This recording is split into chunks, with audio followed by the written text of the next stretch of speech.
Assalamualaikum warahmatullahi wabarakatuh. Halo guys, bagaimana kabar kalian?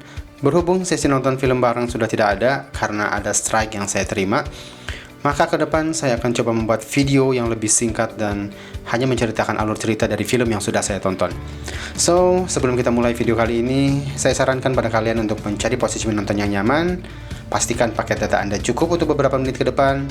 Jangan sampai di pertengahan film nanti Anda diganggu oleh suara notifikasi dari handphone yang menyuruh Anda untuk mengisi ulang harapan dan kenangan karena kenyataan yang Anda hadapi terlalu menyedihkan. Ngomong apa sih gue? Oke, jadi siapkan cemilan dan jangan lupa tersenyum. Oke, kali ini saya akan menceritakan sebuah film dari Malaysia yang berjudul Juvana. Film ini diawali oleh sebuah adegan perpisahan antara para tahanan yang ada di sekolah Juvana Wirabakti. Jadi ini tuh seperti tempat rehabilitasi atau penjara bagi anak remaja atau anak di bawah umur, guys. Nah, sebagian dari mereka sudah bebas dan sebagian yang lain harus pindah ke penjara lain.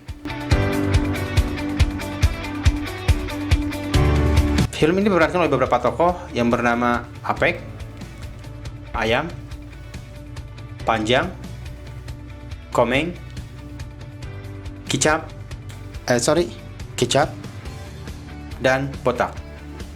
Ini nama orang apa nama makanan ya? Ayam, kecap, Bapak Apek, yang panjang dan botak. Tapi ya sudahlah. Kembali ke film. Setelah mereka akhirnya tiba di penjara yang baru, mereka disambut oleh seorang kepala sipir yang bernama Ali yang terlihat sangat sangar dan buas. Korang makan bila aku suruh makan. Korang tidur bila aku suruh tidur. Dan korang kencing bila aku suruh kencing. Sedangkan di tempat lain, seorang mantan tahanan bernama Daim sedang mencoba kembali peruntungannya di dunia pendidikan dan mencoba mengejar ketertinggalannya selama di dalam tahanan. Gimana? Saya nak pergi sekolah, Tuan. Beruntung, Daim memiliki seorang guru yang benar-benar mensupport dia untuk mengejar cita-citanya.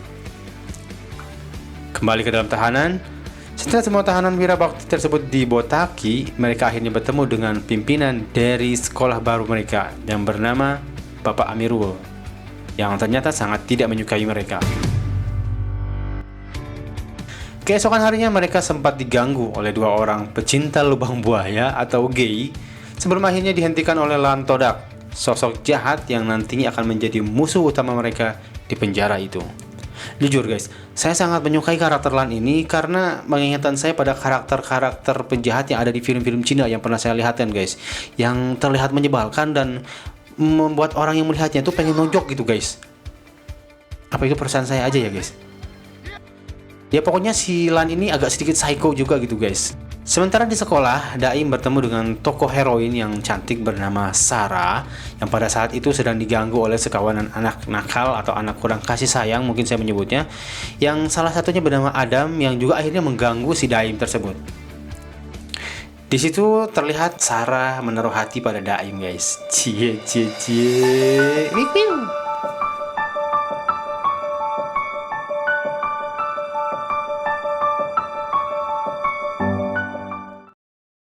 Di dalam penjara, si Lan Todak mulai melakukan aksinya seolah-olah ingin menunjukkan pada anak Wirabakti bahwa dia yang berkuasa di penjara ini. Tidak ragu-ragu, Lan mengerjai si Adi guys.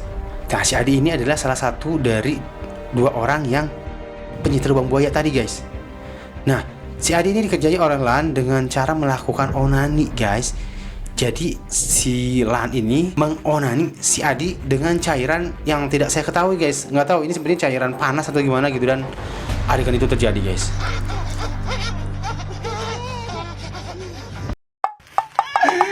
Laki-laki biadab! Laki-laki biadab! Kenapa tega membuat aku seperti ini? Kenapa tega? Nah, di saat hubungan Daim dan Sarah semakin dekat, saat itu pula Adam semakin gencar mengganggu Daim dan tak sungkan untuk mengancam agar Daim menjauhi Sarah. Apa dengan awak kau?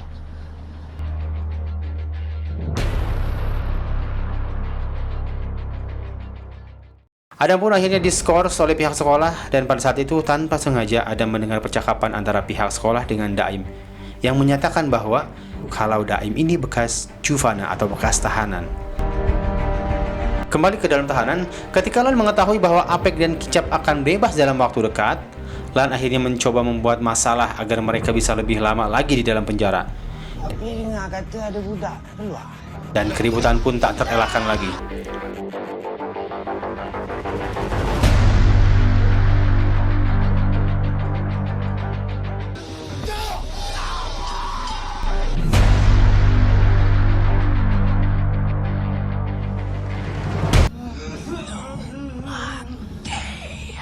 Setelah itu terjadi, kedua kubu itu diisolasi dan dihukum di ruangan terpisah sendiri-sendiri.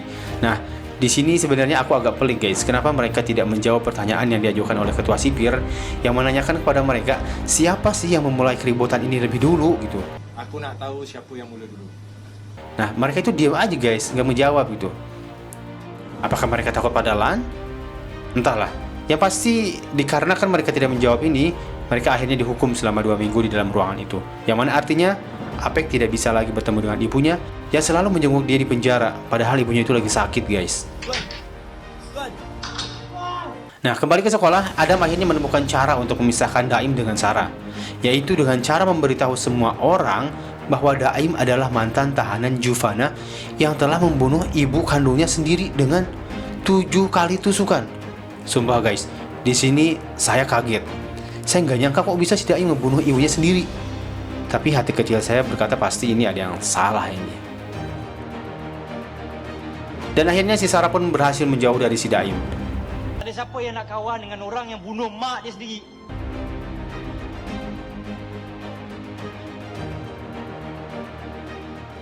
Saat Apek bermimpi bertemu ibunya di dalam sel, tiba-tiba kepala sipir memberitahukan bahwa ibunya sudah meninggal dunia setengah jam yang lalu. Apek pun jatuh sejatuh-jatuhnya, menyesali apa yang sudah terjadi guys.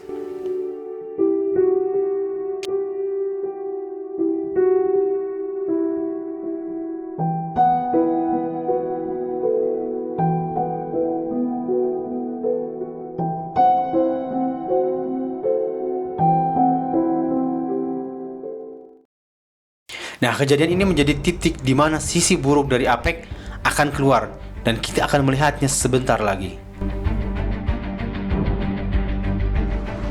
Beberapa hari setelah kematian ibunya Apek, Apek ini banyak melamun guys dan menyendiri. Dan Silan masih saja mengganggunya, tapi kali ini Apek tidak akan diam begitu saja guys. Ketika tiba jam mandi, Apek dibantu oleh Botak akhirnya menghabisi Lan dan teman-temannya pada saat itu dan habislah Lan.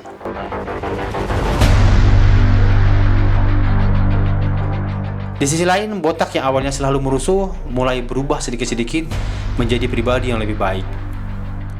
Dan sedikit-sedikit juga mulai menjauhi Apek yang mulai berlaku jahat pada setiap musuhnya di dalam penjara.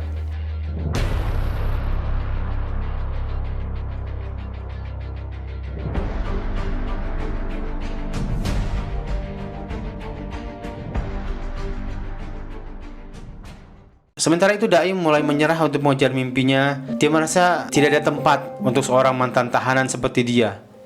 Tapi gurunya tetap menyemangati dia agar bisa kembali sekolah. Bila awak dah bersedia nak keluar, awak tahu mana nak cari saya. Di dalam tahanan ada sebuah scene yang sangat membuat saya haru. Ketika Botak selesai sholat, dia duduk bersila di hadapan Al-Quran. Awalnya saya mengira dia ingin membaca beberapa surat Al-Quran, tapi ternyata dia menangisi dirinya sendiri yang tidak bisa membaca Al-Quran. Nyesek bro.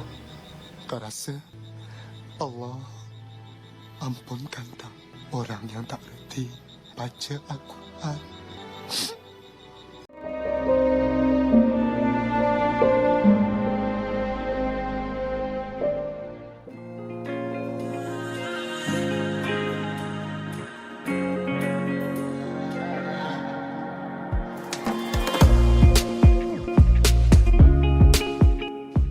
Singkat cerita, Daim dan Sarah akhirnya bisa kembali bersama setelah Daim memberikan klarifikasi kepada teman-teman sekelasnya. Namun tingkah Adam malah makin menjadi-jadi dan akhirnya Adam benar-benar mencelakai Daim kali ini. 11-12 dengan Adam, Apek pun sudah mulai tega mencelakai temannya sendiri yaitu Botak.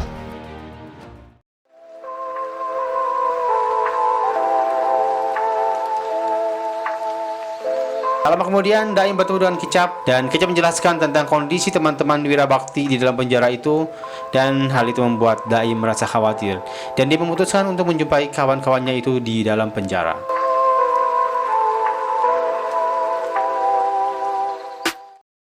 Dan di saat yang bersamaan, Lan berhasil memprovokasi semua tahanan untuk melawan para penjaga dan membuat kerusuhan yang besar di dalam penjara. Semua tamu yang datang untuk melawat akhirnya harus dievakuasi ke tempat yang lebih aman, dan para tahanan Wirabakti membantu mereka pada saat itu.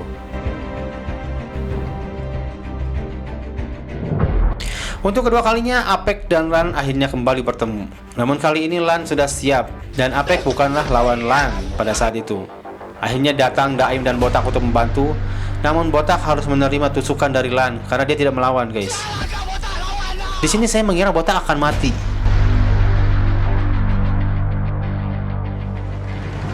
Namun akhirnya Lan bisa ditundukkan ketika Ali menodongkan senjata ke kepalanya. Hampir saja saya salah ngomong, menundukkan kepala ke senjatanya.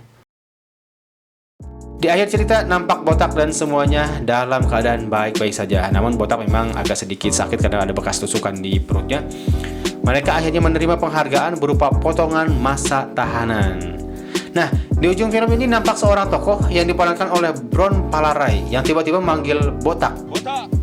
Dan film pun the end. Nilai moral yang bisa saya dapatkan dalam film ini adalah sependiam-pendiamnya orang ternyata bisa berubah menjadi sosok yang menakutkan. Dan sejahat-jahatnya seseorang masih bisa berubah menjadi lebih baik. Oke guys, sampai jumpa di video selanjutnya. Assalamualaikum warahmatullahi wabarakatuh.